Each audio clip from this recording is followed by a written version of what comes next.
আচ্ছা ভাই নাম্বার এটা দেখো, কয় নাম্বারটা? 21 নাম্বারটা দেখো। 21 নাম্বার প্রশ্ন লিখো তাড়াতাড়ি। 6 সেন্টিমিটার, তাড়াতাড়ি।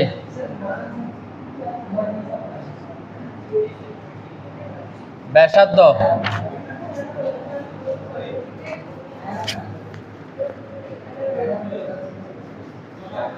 বিশিষ্ট ধাতুর তৈরি একটি নিরেট গোলককে গলিয়ে 6 সেন্টিমিটার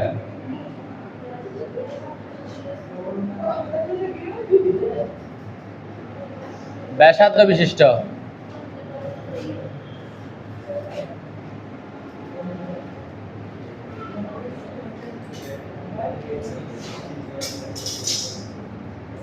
আকারের একটি নিরেট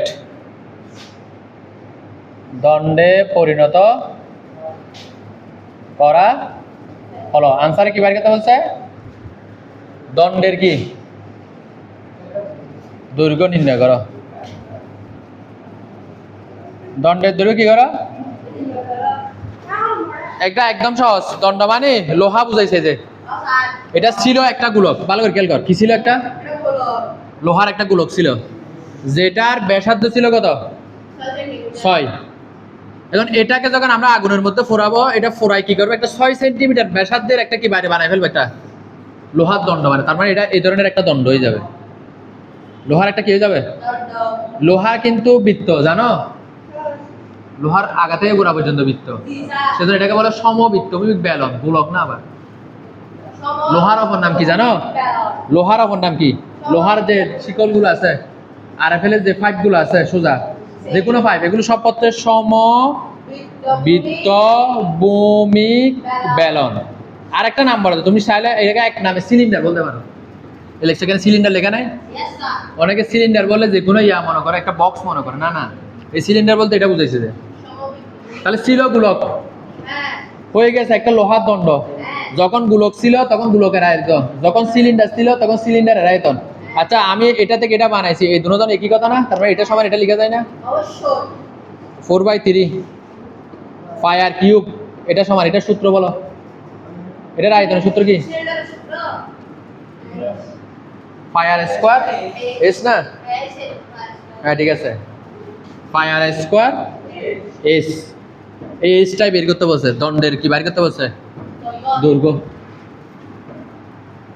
একদম সহজ কথা। তাহলে আমরা যেটা বের করবো এটা কি? দড়ি বা মনে করি কিসের দৈর্ঘ্য? দণ্ডের দৈর্ঘ্য সমান কি লিখলাম? এস, জানি না। এখন প্রথমটা কি ছিল? নিরেট গোলক। তাহলে আমরা লিখবো এখন গোলকের আয়তন। কি আয়তন?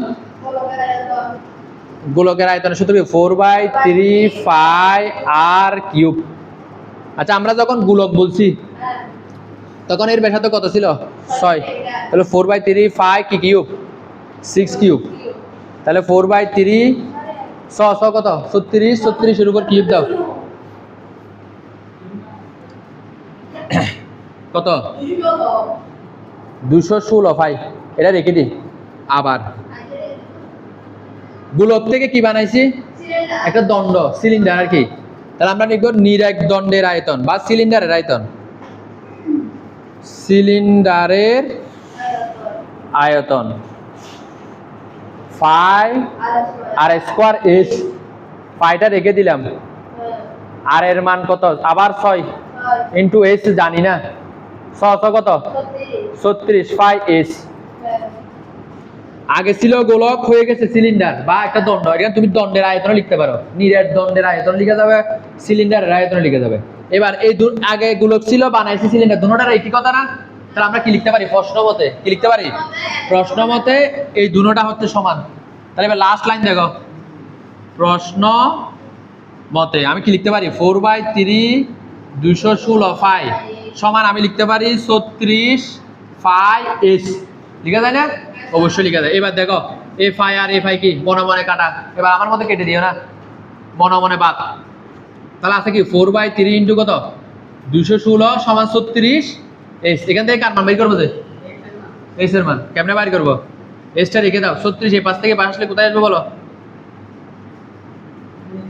ইন্টু 36 টোটাল ভাগ করে এস এর মান কত আসে বলো? টোটাল ভাগ করে টোটাল ভাগ করে লেখো। হ্যাঁ মিলছে?